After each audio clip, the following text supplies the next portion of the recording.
Ура!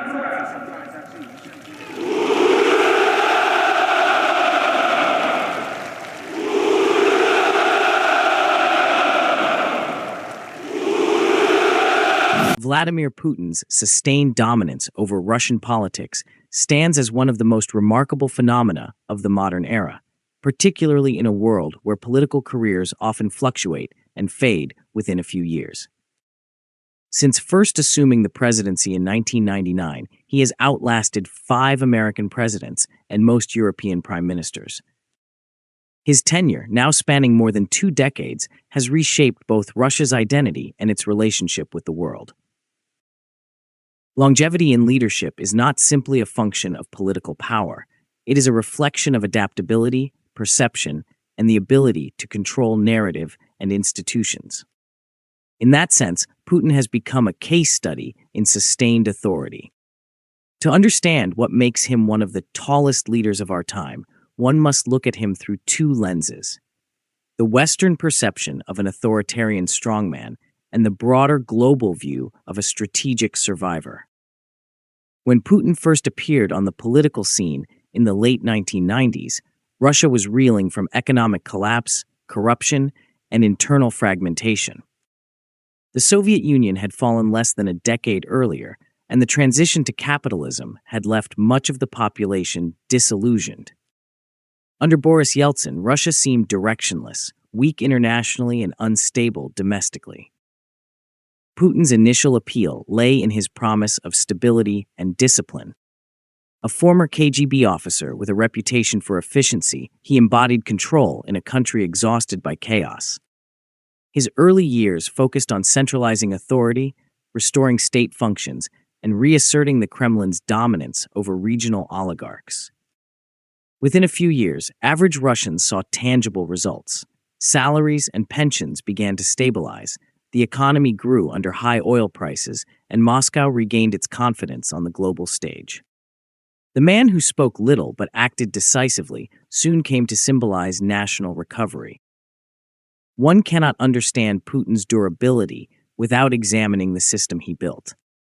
He restructured Russia's political and administrative hierarchy into a vertical of power, concentrating decision-making in the presidency.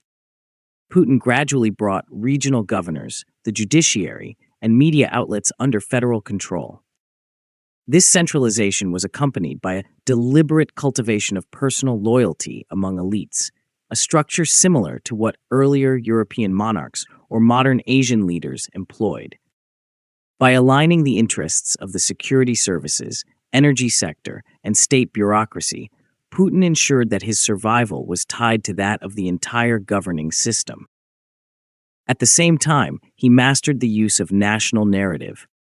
State media portrayed him not just as a president, but as a guardian of Russian identity, a defender of sovereignty against Western encroachment.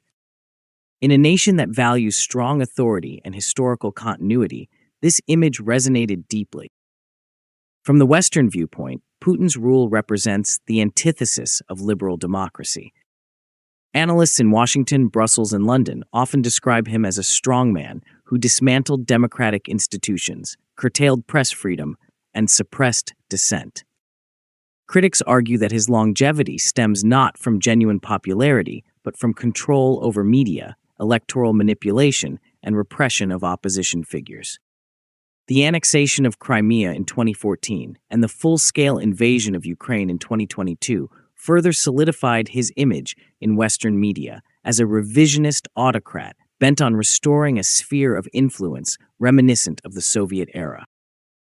To many Western observers, Putin embodies a broader challenge to the liberal order established after 1991. A leader who seeks to replace cooperation with confrontation and diplomacy with coercion. This framing is not purely ideological. It reflects genuine concern over the erosion of democratic norms and the destabilization of Europe's security framework. Examining the Western narrative also reveals its bias. It often overlooks the domestic logic that sustains Putin's power and the global shifts that have made his approach resonate outside the West. Viewed more broadly, Putin's endurance represents a form of strategic realism. From Moscow's perspective, the post-Cold War era was not an age of peace, but of humiliation. NATO expanded eastward, Western influence reached Russia's borders, and Moscow's geopolitical space shrank dramatically. In that setting, Putin presented himself as a restorer of state sovereignty, dismissing Western governance models and advocating for what he termed sovereign democracy, a system that embodies Russian traditions rather than Western ideals. This argument found sympathy in parts of Asia, Africa, and Latin America, where leaders saw echoes of their struggles against Western dominance. Moreover, Putin has proven adept at playing asymmetric geopolitics. Russia's economy is smaller than that of the United States or China, but through energy leverage, military capability, and diplomatic maneuvering, he has managed to keep Russia central to global affairs. Whether in Syria, Africa, or the Arctic, Moscow remains a decisive actor, not because of sheer power, but because of calculated influence. Few leaders survive for decades without evolving. Putin's ability to adapt, both tactically and rhetorically, has been key to his longevity. In the early 2000s, he presented himself as a modernizer, partnering with the West. In the 2010s, he became the patriot defender, challenging Western double standards. By the 2020s, he recast himself as the civilizational leader, defending Russia's cultural and spiritual identity against what he frames as moral decay in the West. This evolution allowed him to remain relevant across generations of Russian voters. His personal discipline, athleticism, controlled demeanor, and visible energy reinforces the image of a tireless leader. Even the symbolism of his physical stature, often highlighted in contrast to shorter Western presidents, contributes to a narrative of dominance and resilience. Putin's figurative height lies as much in projection as in policy. Compared with Western leaders, who rotate frequently and must balance coalition politics, Putin's continuity grants him an almost imperial presence. European politics over the past 2 decades has seen fragmentation, short-lived governments in Italy, leadership turnovers in the UK, and shifting coalitions in Germany and France. The European Union's consensus-driven mechanisms often make decisive leadership appear weak. However, there have been tall leaders in the same system in the past. Against that backdrop, Putin's consistency stands out. He is not merely a participant in history, but a constant through it. Even in the United States, presidents face 4-year election cycles and partisan paralysis. In contrast, Putin projects decisiveness and endurance, traits that appeal to society's longing for predictability in an age of volatility. Western commentators often portray the war in Ukraine as the moment of Putin's global isolation. Sanctions have cut many economic ties, and diplomatic channels have narrowed. Yet, on a global scale, Russia has not been completely ostracized. China, India, Iran, and a number of African and Latin American countries have kept or strengthened their ties with Moscow because they see Russia as a counterbalance to Western power.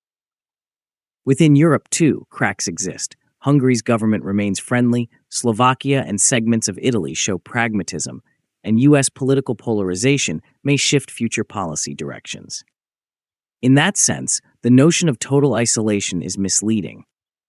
Putin has not been expelled from the world system.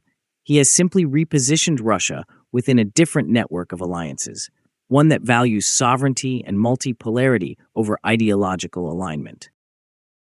None of this endurance comes without cost. Russia's political system has grown less pluralistic, its economy more dependent on state direction, and its global reputation more divisive. The war in Ukraine has brought immense human and material losses. Nonetheless, despite these challenges, Putin's position within Russia remains remarkably stable, partly due to control mechanisms, but also because of genuine national consensus that Russia must stand firm against external pressure. This dynamic makes him not merely a politician, but a symbol of national continuity, one whose authority is intertwined with Russia's own sense of identity. To call Putin one of the tallest leaders of the 21st century is not to praise or condemn him, but to recognize his exceptional durability in a volatile era. He represents a model of leadership rooted in control, resilience, and historical continuity, one that contrasts sharply with the transient, consensus-driven politics of the liberal West. From a Western perspective, he is the archetype of the authoritarian challenge, a figure who thrives on confrontation and suppresses pluralism. From a broader geopolitical viewpoint, he is a leader who mastered the art of survival in a world that rarely forgives weakness.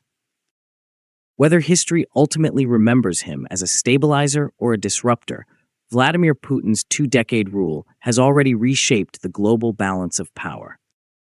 In an era marked by short-lived governments and ideological fatigue, Vladimir Putin's unwavering endurance sets him apart among the leaders of his time, both literally and symbolically.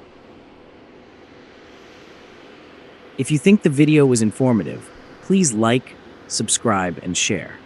Please also take membership of the channel to encourage us